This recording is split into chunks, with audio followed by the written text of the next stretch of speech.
Imperial was founded by Bill Lynch and has businesses in logistics, car rental, tourism, financial services, vehicle distribution and retail. Imperial operates in South Africa, Africa, Europe and Australia.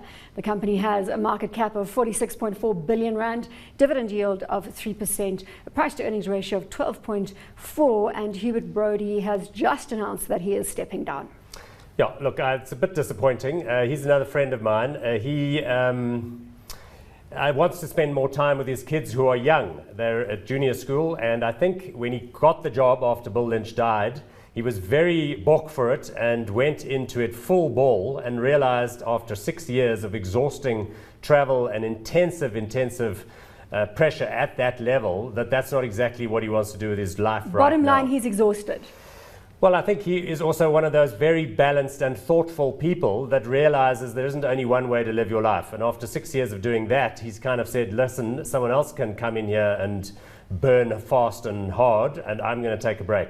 So all credit to him. I don't think it reflects on either him or the business negatively. Positively, I think there's some talented management divisions. It's fantastic when somebody chooses balance. Yeah, no, you've got to hand it to him. We have to celebrate that.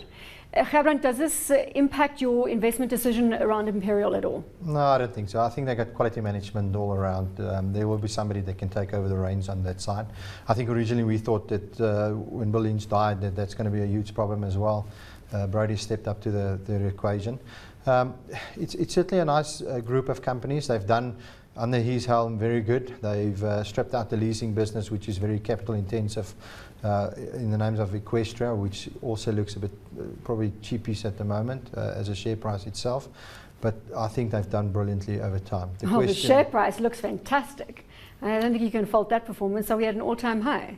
I believe so. I mean, the other part of the business, though, you do have to keep a careful eye on is the motor distributorships and retail, because remember, that is a bit of a fair weather business. I mean, South Africans absolutely love cars. Everybody loves cars here, so they sell well, but they do go through these periods where they sell a little bit too well, and then, you know, you have a big stock and a big build out, and then things go badly for a while.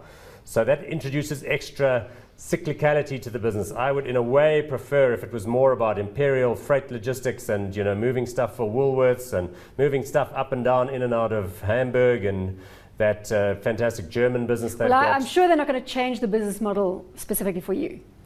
Well, you'd think so. So live with it. But remember, they threw out lots of stuff. Financial services used to be big here. They gave all that off to Nedbank. They got rid of extra, as Gerbrand is saying. Lately, they've been adding motor distributorships and other stuff in there, you know, like Segway licenses and so on. I quite like that stuff too. The general direction of the business here, I do like. Hot or not on Imperial, Gerbrand? Too cyclical at this stage. We're going to go not hot.